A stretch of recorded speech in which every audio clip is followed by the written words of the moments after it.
Hai cintaku. Ini kita berada dekat Sabah Fried Chicken Gong Badak. So, korang tahu tak Sabah Fried Chicken Gong Badak tu ada menu apa kat sini? Kat sini kita ada menu ayam goreng crispy, itu semestinya. Lagi? Yang special sekali kita ada menu bubur.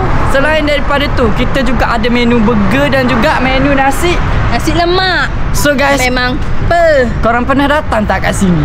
Kedai kita ni banjaran berdekatan dengan Uniza. Orang Terengganu tu mesti kau akan tahulah Uniza dan kedai kita depan sikit. Na ganu kita. Okay, so dekat sini ni nanti kita akan tunjuklah kepada awak lokasi tempat dia dekat mana, and then gapo ada dekat dalam tu dah. So let's go. Jom.